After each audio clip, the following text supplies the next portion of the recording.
Now the moment we've all been waiting for, the moment when I came face to face with the man in the cloud. Now I know what y'all are probably thinking right now. Jay Bird, what would you have done if the man in the cloud had disappeared? Well, at one point in my travels, I thought that I had lost the man in the cloud. You see, I came into this little town called Circleville, Ohio, and the sky was filled with dark clouds, and all of a sudden it swallowed up the cloud with the man in it. Well, I didn't know where to go, so I went to sleep.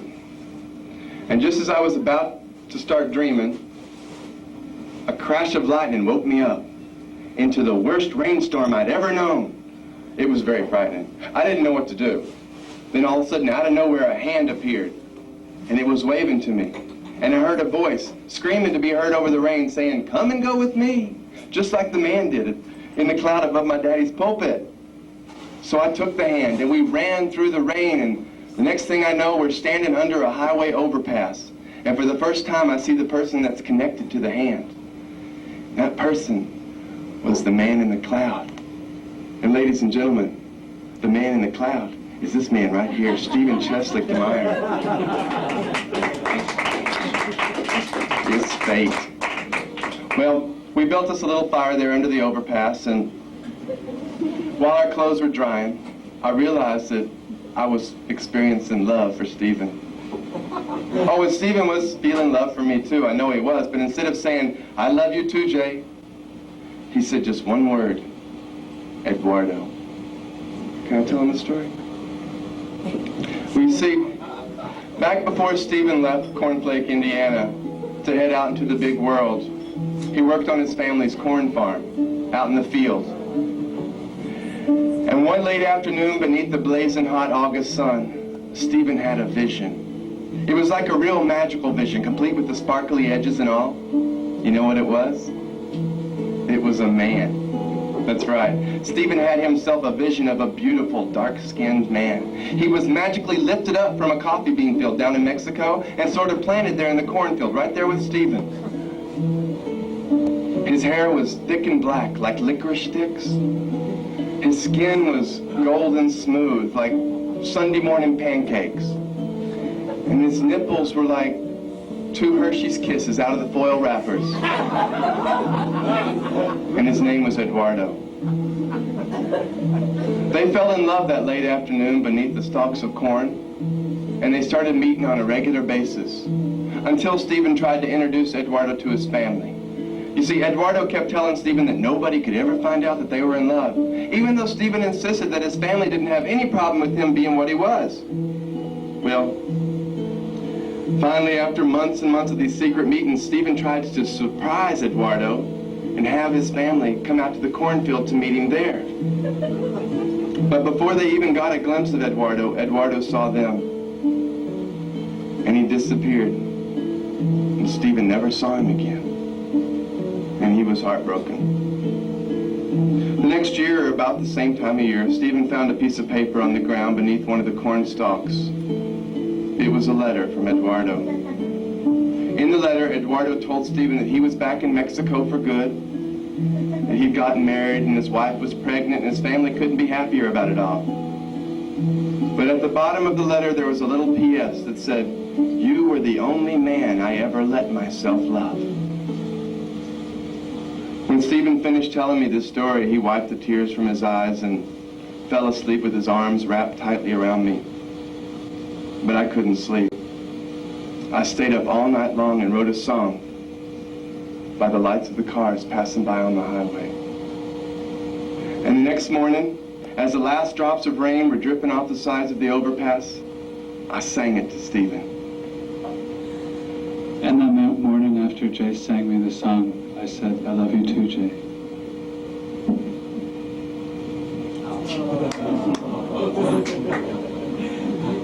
It's true.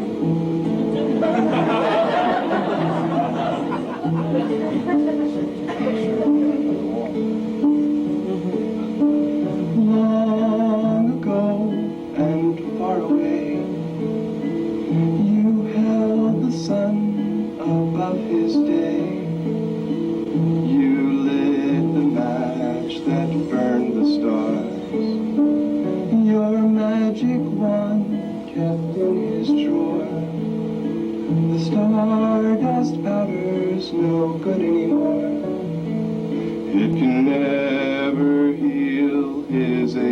scars.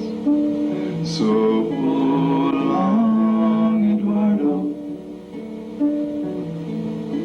Eduardo, so long, your power is gone. Our love is too strong. There's nothing I can imagine that you could do to tear us apart. Eduardo, you're through.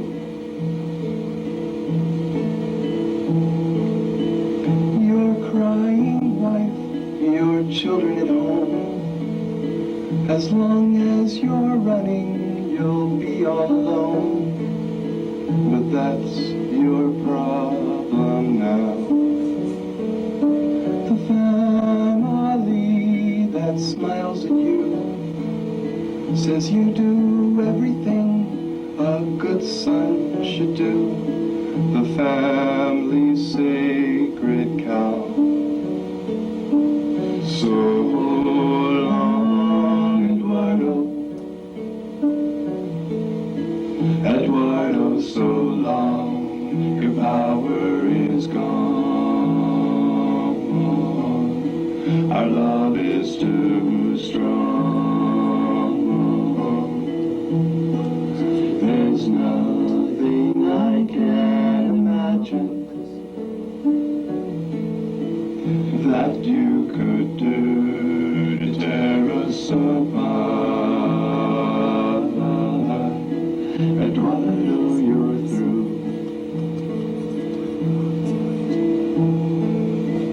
I'll never look into your eyes. My lips will never touch your golden thighs.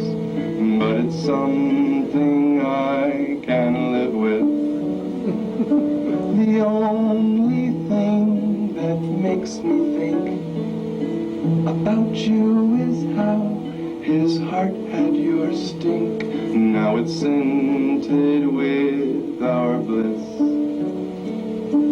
So long, Eduardo. Eduardo, so long, your power is gone. Our love is too strong. There's nothing I can imagine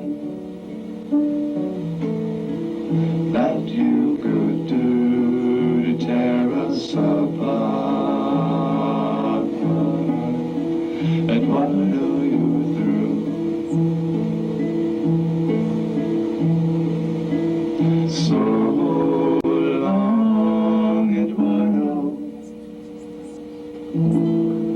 Eduardo, so long, your power is gone. Our love is too strong. There's nothing I can imagine that you could do to tear us apart.